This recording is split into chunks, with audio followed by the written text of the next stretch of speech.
காவேரி காலையில எந்திரிச்ச உடனேயே விஜயை நினைச்சு பார்த்து அவங்க கிட்ட என்னெல்லாம் பேசணும்னு நினைச்சாங்களோ அது எல்லாத்தையுமே பேசிட்டு இருக்காங்க. ஆனா அது கணவன் கூட தெரியாம பேசிட்டு இருக்க. அப்போ கொஞ்ச நேரம் கழிச்சுதான் அவங்க சுய நினைவுக்கே வராங்க. இருந்தாலும் அவங்க விஜய் கிட்ட நம்ம இப்படியாவது பேசி ஏதாவது அவங்க வாயில இருந்து உண்மை வருமானு சொல்லிட்டு பார்த்திருந்திருக்கலாம். வீணா நம்ம இப்படி அவசரப்பட்டுட்டோமேன்னு சொல்லிட்டு கொஞ்சம் கவலையோட தான் உட்கார்ந்து இருக்காங்க. ஆனா இன்னொரு பக்கம் விஜய் காவேரி கண்டிப்பா தன்னை தேடி வந்துருவாங்கன்ற நம்பிக்கையோட இருக்கிறது மட்டும் இல்லாம அவங்களோட குடும்பத்துக்கு நம்பிக்கை வர மாதிரி தான் ஏதாவது பண்ணணும்னு சொல்லிட்டு தாத்தா கிட்ட சொன்ன விஷயத்த எல்லாத்தையுமே யோசிச்சு பார்த்துட்டு என்ன பண்ணலாம்னு சொல்லிட்டு யோசிச்சுட்டு இருக்கும் போதுதான் ஆபீஸ்ல இருக்க வேலையை பத்தி யோசனை வந்து அவங்க உடனடியாக ஆபீஸ்க்கு கிளம்பி போக. ஆனா அப்போ ஆபீஸ்ல ஏற்கனவே காவேரிக்கு சர்ப்ரைஸ் கொடுக்கறதுக்காக விஜய் பண்ணி வச்சிருந்த ஏற்பாடு எல்லாத்தையுமே அவங்க பார்த்துட்டு ரொம்பவே வருத்தத்தோட இதுக்கு முன்னாடி காவேரி கூட இருந்த எல்லா ஞாபகங்களையுமே யோசிச்சு பார்த்துட்டு ஃபீல் பண்ணிட்டு இருக்காங்க. ஆனா அப்போ அங்க வந்த விஜயோட பிஏவும் விஜய் இந்த அளவுக்கு கஷ்டப்பட்டு கண்ணீர் விட்டு காவேரியோட அந்த நேம்போடையே பார்த்துட்டு இருக்கதை பார்த்துட்டு அவங்க கிட்ட ரொம்பவே ஆறுதல் சொல்ற மாதிரி, சார் நீங்க எதுக்கும் கவலைப்படாதீங்க சார், காவேரி மேடம் கண்டிப்பா உங்களோட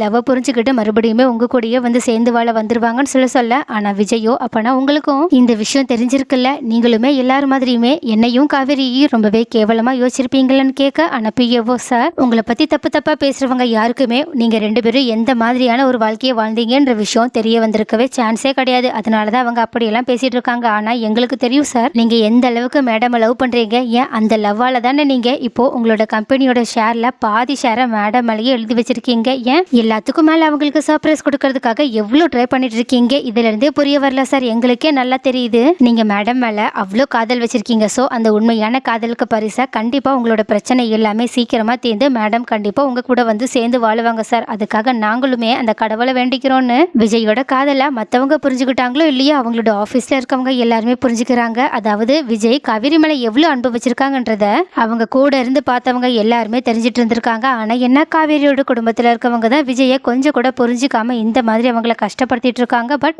விஜய்க்கு இப்போ ஒரு புது நம்பிக்கையே வந்துருச்சு. ஏன்னா அவங்களோட ஆஃபீஸில் இருக்கவங்க அவங்களுக்கு அந்த ஒரு நம்பிக்கையை கொடுத்துட்டாங்க. அதனால தான் விஜய் இப்போ தன்னோட வேலைகள் எல்லாத்தையுமே பார்த்துட்டு இருந்துட்டு நம்ம எப்படியாவது காவேரியோட குடும்பத்துக்கு நம்ம எந்த அளவுக்கு காவேரி மேலே காதல் வச்சிருக்கோன்றத புரிய வைக்கிறோம்னு தாத்தா கிட்ட என்னதான் சொல்லிட்டாலும் இப்போ காவேரி எங்க இருக்காங்கன்றத நம்ம எப்படி கண்டுபிடிக்கிறது. பட் எனக்கு தெரிஞ்சு காவேரி கண்டிப்பா கொடைக்கானலுக்கு தான் போக வாய்ப்பு இருக்கு. ஸோ நம்ம அங்க இருக்க நம்மளோட சொந்தக்காரங்க கிட்ட கேட்டு பார்க்கலாம்னு சொல்லிட்டு யோசிச்சு பார்த்தாலும் கண்டிப்பா சொந்தக்காரங்க இந்நேரத்துக்கு நம்ம எல்லாரையுமே கேவலப்படுத்தி யோசிச்சுட்டு தான் இருந்திருப்பாங்க. ஸோ இப்போதைக்கு நம்ம அவங்களோட ஹெல்ப்பை கேட்காம நம்மளோட ஃப்ரெண்டோட ஹெல்ப்பையே கேட்கலாம்னு சொல்லிட்டு அவங்களோட ஏதோ ஒரு தெரிஞ்ச ஃப்ரெண்டுக்கு கால் பண்ணி இந்த மாதிரி கொடைக்கானலுக்கு என்னோட ஒய்ஃப் வந்திருக்காங்களான்னு பார்த்து சொல்ல முடியுமான்னு கேட்க, அதே மாதிரி அவங்களோட ஃப்ரெண்டுமே காவேரி கொடைக்கானலுக்கு வந்திருக்காங்கன்றத செக் பண்ணி இல்லை இன்னும் இங்கே வரலன்ற விஷயத்த சொல்லிடுறாங்க. இதை கேட்டுட்டு விஜயும் இன்னும் அங்கே போகலன்னா கண்டிப்பா என் காவேரி இதே ஊரில் தான் இருக்கான்னு அர்த்தம். பட் என்னோட காவேரி இப்போ எங்கே இருப்பா, எங்கே இருக்க வாய்ப்பு இருக்குன்னு சொல்லிட்டு யோசிச்சு பார்க்கும்போது தான் அவங்களுக்கு நிவினோட ஞாபகமே வருது. ஒருவேளை நிவின் அவங்க எல்லாரையுமே அவனோட வீட்டுக்கு கூட்டிகிட்டு போயிருப்பானோ. பட் அவங்களோட அம்மா கண்டிப்பாக அதை விடவே மாட்டாங்களே, இதை எப்படி தெரிஞ்சுக்கிறதுன்னு யோசிச்சு பார்த்த விஜயும் உடனடியாக இதை பற்றி ராகினி கிட்ட கேட்கலாம். கண்டிப்பாக அவளுக்கு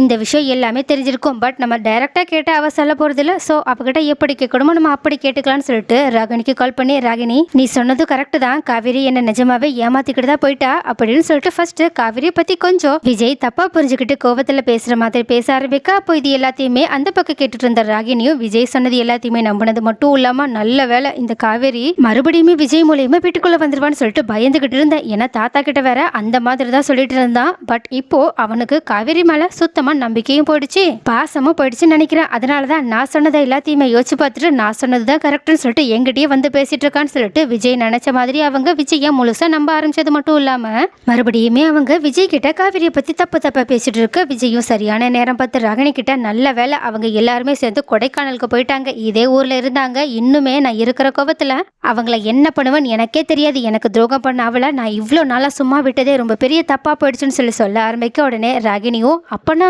இந்த காவேரி இங்க இருக்கிறத நம்ம விஜய் கிட்ட சொன்னா கண்டிப்பா விஜய் அங்க போயிட்டு ரொம்ப பெரிய பிரச்சனை பண்ண வாய்ப்பு இருக்கு. அதனால இந்த விஷயம் இன்னுமே சுவாரஸ்யமாக வாய்ப்பு இருக்குன்னு சொல்லிட்டு மறுபடியுமே ஏதோ அவங்க காவேரிக்கும் காவேரியோட குடும்பத்துக்கும் கெடுதல் பண்றதை நினைச்சுக்கிட்டு விஜய் கிட்ட, காவேரி இன்னுமே இந்த ஊர்ல தான் இருக்கா, அவ வேற எங்கேயும் போயில, அவ இன்னுமே இங்கே இருந்து உங்க எல்லாரையுமே கஷ்டப்படுத்தணும்னு நினைச்சிட்டு இருக்கா. ஏன் இப்போ அந்த குடும்பமே யமுனோட வீட்டுல தான், அதாவது நிவினோட வீட்டுல தான் செட்டிலே ஆயிருக்கு. அவங்க தான் பணத்துக்காக என்னனாலும் பண்ணுவாங்கல்ல, உங்ககிட்ட இருந்து இப்ப பணம் வராதுன்னு தெரிஞ்சிருச்சு. அதனாலதான் இப்போ அவங்க நிவினோட குடும்பத்தை டார்கெட் பண்ணிருக்காங்கன்னு சொல்லிட்டு அது இதுன்னு போட்டு வளர ஆரம்பிக்க. இதை கேட்ட விஜயும் ஃபர்ஸ்ட் என்னதான் ராகினி கிட்ட இருந்து உண்மையை வர வைக்கணுன்றதுக்காக காவேரியை பத்தி லைட்டா தப்பா பேசுற மாதிரி பேசினாலும் ஆனா ராகினி வரம்பு மீறி காவேரியோட குடும்பத்தை பத்தியும் காவேரியை பத்தியும் கேவலமா பேசுறத கொஞ்சம் கூட விஜயால கேட்க கூட முடியல. அதனால கடுப்பான விஜயும் சரி சரி போதும் போதும் போனை வை, இப்போ காவேரி எங்க இருந்தா எனக்கு என்ன, அதை பத்தி என்கிட்ட ஏன் சொல்லிட்டு இருக்கோன்னு சொல்லிட்டு ராகினி மூலியமா இன்னும் சில பல காரியங்களை நம்ம சாதிக்க வேண்டியது இருக்கு. அதனால இப்போதைக்கு நம்ம ராகினி கிட்ட காவேரி மேல நம்ம கோவமா இருக்கிறதாவே காட்டிக்கலாம்னு நல்லா சூப்பரான ஒரு பிளானை போட்டுக்கிட்டு ராகினியோட போனை கட் பண்ண. ஆனா இது தெரியாத ராகினியும் ரொம்பவே முட்டாள்தனமா விஜய் சொன்னது எல்லாத்தையுமே நம்பி ஏமாற ஆரம்பிக்கிறது மட்டும் இல்லாம அப்பாடா ஒரு வழியே விஜய் காவேரியை வெறுக்க ஆரம்பிச்சிட்டாங்கன்னு சொல்லிட்டு உடனடி அவங்களோட அப்பாவுக்குமே கால் பண்ணி நடந்த விஷயங்கள் எல்லாத்தையுமே சொல்ல. ஆனா அவங்களோட அப்பாவும் ரொம்பவே புத்திசாலித்தனமா விஜய் என்னெல்லாம் பேசினாங்கன்றதை கேட்டுட்டு என்ன ராகினி இவ்வளவு முட்டாள்தனமா இருந்திருக்க, அந்த விஜய் காவேரியும் அவனோட குடும்பமும் இப்ப எங்க இருக்குன்றத தெரிஞ்சுக்கிறதுக்காக தான் உங்ககிட்ட இந்த மாதிரி பேசிட்டு இருக்கான். ஆனா நீ அது தெரியாம இப்போ அந்த குடும்பமே எங்க இருக்குன்றத அவன்கிட்ட சொல்லிட்ட. சோ இதுக்கப்புறமா கண்டிப்பா அவன் அவங்கள பார்க்க தான் போக நிறையவே வாய்ப்பு இருக்கு. அது மட்டும் நடந்துச்சு ஏதாவது பண்ணி ரெண்டு குடும்பமும் ஒன்னு சேர்ந்துரும். அது மட்டும் நடந்துச்சு அவ்வளவுதான், நம்ம போட்ட பிளான் எல்லாமே ஃபுல்லா சொதப்பல் ஆயிடும். ஏன் ராகினி இப்படி பண்ணன்னு சொல்லிட்டு கேட்க ஆரம்பிக்க. ஆனா ராகினியோ இப்பதான் விஜயோட பிளானையே புரிஞ்சுக்கிறாங்க. சோ அதனால அவங்களோட அப்பா கிட்ட சமாளிக்கிற மாதிரி சரி சரி அதெல்லாம் ஒரு பிரச்சனையும் இல்லப்பா, கண்டிப்பா விஜய் என்ன நினைச்சாலும் காவேரியோட குடும்பம் காவேரிய விஜய் கூட சேர்ந்து வாழ அனுமதிக்க போறதே இல்ல. அப்படியே பண்ணாலும் என்னால இந்த விஷயத்தை ஈஸியாவே தடுக்க முடியும். ஏன்னா வெண்ணிலா இப்போ என் கைக்குள்ள இருக்கான்னு சொல்லிட்டு வெண்ணிலாவை பார்த்து சிரிச்சுக்கிட்டே சொல்றாங்க. அதாவது இப்போ வெண்ணிலாவை அவங்க ஹாஸ்பிட்டலுக்கு கூட்டிட்டு வந்து ட்ரீட்மெண்ட் பத்தி டாக்டர் கிட்ட எல்லாமே பேசிட்டு இருந்திருக்கும் போதுதான் கரெக்டா வெண்ணிலாவுக்கு கொஞ்சம் கொஞ்சமா பழைய ஞாபகங்கள் வந்தது மட்டும் இல்லாம அவங்க பைத்தியக்காரத்தனமா விஜய் விஜய் நான் கண்டிப்பா உன்னை விட்டுட்டு எங்கேயும் போக மாட்டேன்னு சொல்லிட்டு கத்திக்கிட்டு இருந்திருக்காங்க.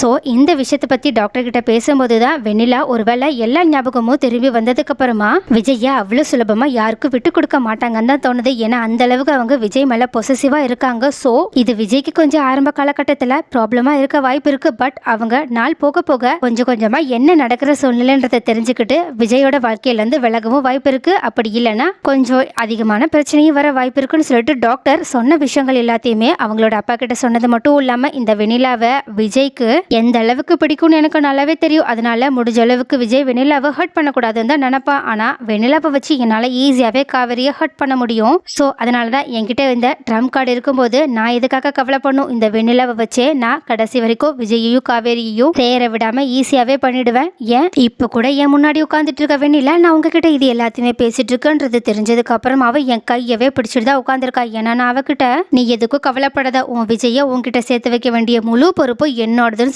சொல்லியிருக்கேன். அதனாலதான் அவ விஜய்க்காக என் பக்கத்துல உட்காந்துருக்கா. அவளுக்கு இன்னுமே சரியான சுயநினைவு வரலனாலும் அவ இப்போ யாரு என்ன சொன்னாலும் குறிப்பா நான் என்ன சொன்னாலும் நம்புவா.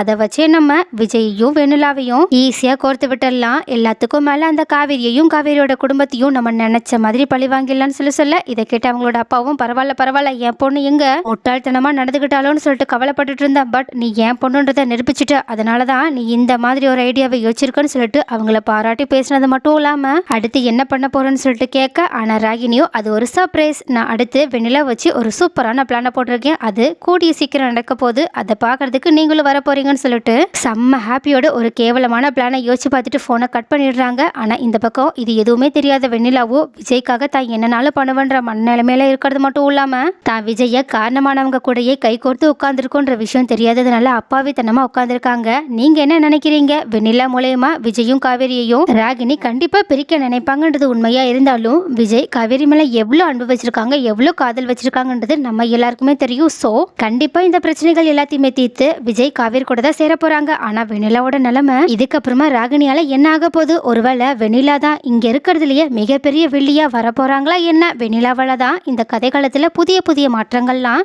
ஏற்பட போகுதா என்ன? உங்களோட கருத்து என்னன்றத கமெண்ட்ல சொல்லுங்க.